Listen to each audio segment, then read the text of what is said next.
Hi everyone, welcome back to my channel. Welcome to Nina's Chelsea Corner. I hope everyone is doing well. I'm on holiday and I'm on the balcony, so apologies if you hear any screaming children in the background. Hopefully that's not the case and you're not too distracted.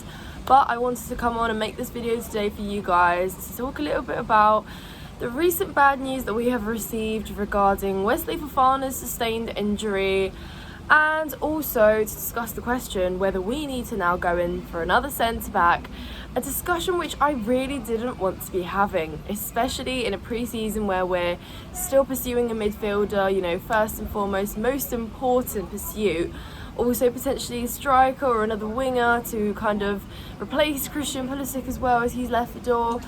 And I really didn't want to be sat here talking about, do we need another centre-back, especially when we, sold Koulibaly as well, and we were even kind of considering selling Chalobah as well. So now we find ourselves in a situation where we're discussing whether we need another centre-back.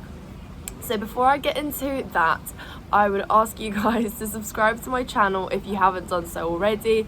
Of course, like this video, and as always, leave your comments down below as I go along, disagreeing or agreeing with anything I say. I love to hear from you guys and I'm always very grateful for your support. So please continue leaving those comments for me. It really helps me out.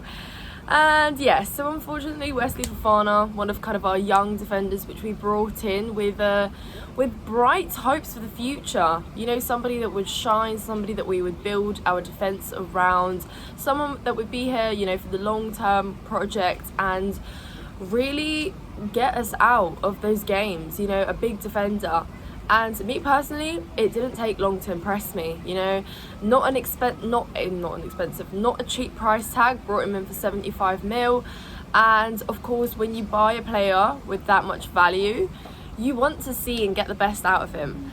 And unfortunately, I think that was cut short because we saw him appear kind of, early start of the season, and then he picked up an injury, I believe it was in October. Didn't see him play for a few months, and then eventually when he did return, I think it was the Southampton game at home when we lost 1-0, I think, and it was one of the worst games I've ever witnessed Chelsea as a whole. That game, guys, gives me nightmares. But anyway, I remember him kind of essentially coming on and being one of the best players on the pitch, even though he came late 20 minutes, and there was nobody else I could praise in that game apart from Wesley Fofana.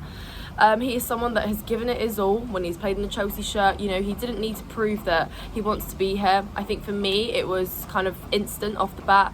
He had a great attitude, such a young, kind of bright player. And I'm gutted, guys. I'm gutted. And I'm sure you guys can all agree.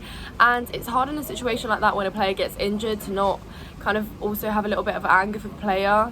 I'm not saying I'm angry at him, but I'm just so gutted, guys. I'm so gutted because Wesley Fofana for me was, a #1 regular starter this season.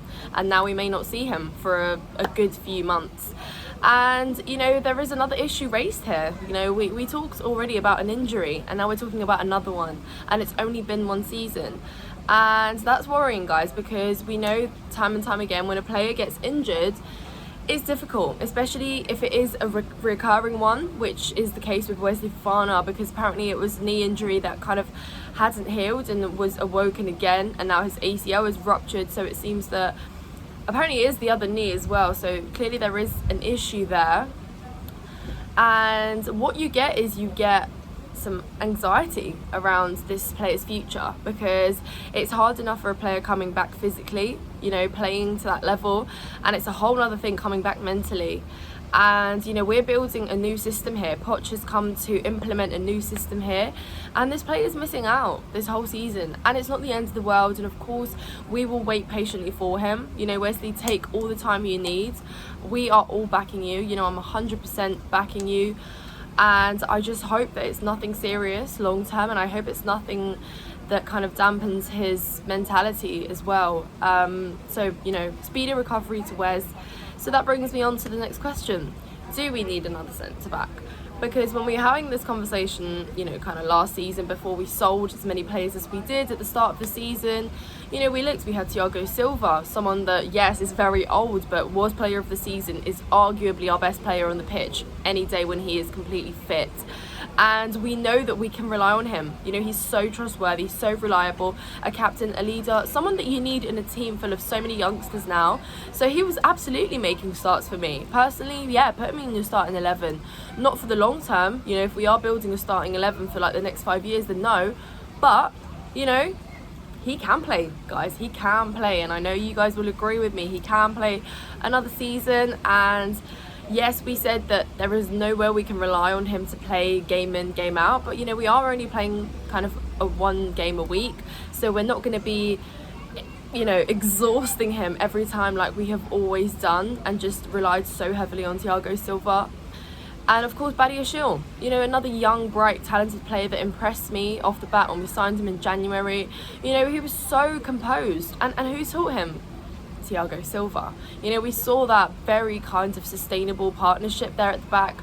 French speaking, looked so good. And it looked like we had that consistency as well in that partnership, because we all know, guys, that goals were impossible for us this season, but at least in a lot of those moments defensively we did look okay. And for me, those two were a standout in that back line, so that was something special. And Badiashile shone. He shone so bright, and I know he has also picked up an injury at the moment, and his one seems to be a little bit more minor, not so serious, nothing to worry about too much, hopefully. But then that's when you turn around and you kind of question, well, how much depth do we actually have in our squad, in our defence?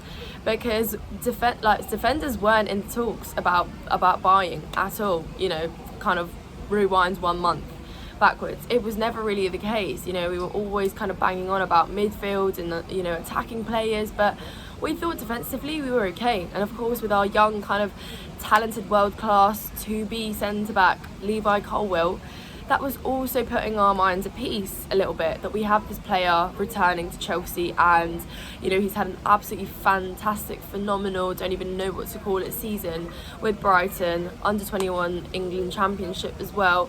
And you look at that and you think, yeah, you know, I think we are okay. And you know, we made it absolutely clear that he's not for sale, so Liverpool, do not come sniffing up into our locker room again, please. Levi Cole was not for sale. But someone who I didn't think we'd kind of throw straight into the starting 11 from the first minute that he steps foot on the pitch. So for me, you know, I was kind of putting Badiashile over Levi Cole for the start. You know, I'm not saying that he is the better, oh there we go, screaming child, ignore that. For me, I'm not saying that he is the better centre-back. You know, I'm not comparing the two like that. You know, a lot of people say, oh, you're stupid, Levi Cole was clear. Fair enough, if you're judging off what you have seen, that is fair. But for me, Badiashile has proved himself in a Chelsea shirt. For the 3-4 months that he's played at Chelsea, for me, he has proved himself, and he deserves to be given the minutes to build on that, to build on performances. And I wouldn't drop him off the bat because of, you know, Levi Cole immediately. But now we turn around and we say, well, Badiashile's injured, Fofana's injured. So are we saying that, you know, Cole makes a start there? Perhaps yes, perhaps that is now easier, and it's, you know, a no-brainer, perhaps. And of course we have Chalobah as well. You know, Chalobah has been a player that has dropped off in terms of performance, you know, in the last few months. We saw that crazy statistic of Chalobah where, you know, we haven't lost a game where Chalobah has started, if you guys remember. And of course now we are sitting here and we're talking about selling him. And I love Trev. For me personally, wouldn't sell Trev. I think he is still a crucial part to play, and I think he still has something to show for Chelsea.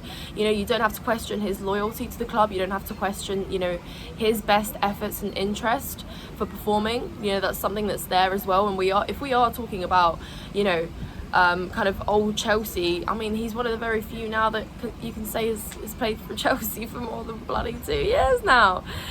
So for me, it's a hard one.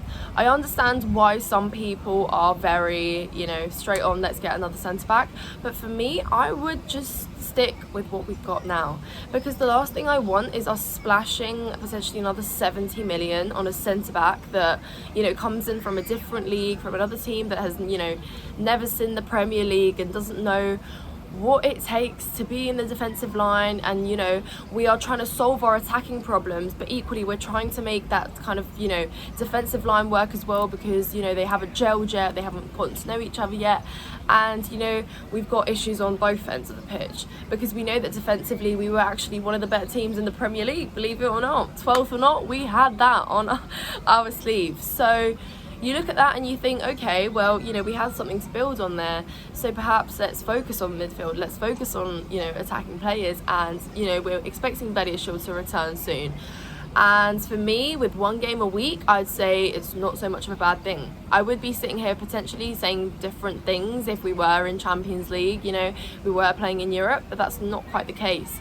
And perhaps, guys, we maybe will be able to see some consistency as well, you know, with fewer centre-backs, because Pochettino made it clear that he only wanted 5. Of course, that's kind of now like in a minus, in a decline. However, I say we can work with what we've got, and that's where you see some consistency, and that's where you kind of get out the best from your players. So for me, no. But let me know, guys, what your thoughts are down in the comments below. I hope you've enjoyed this video, and I hope that you can hear me speak, and I hope it's not been too distracting for you. But guys, this is the resources I have at the moment. So if you've enjoyed this video, please do leave a like.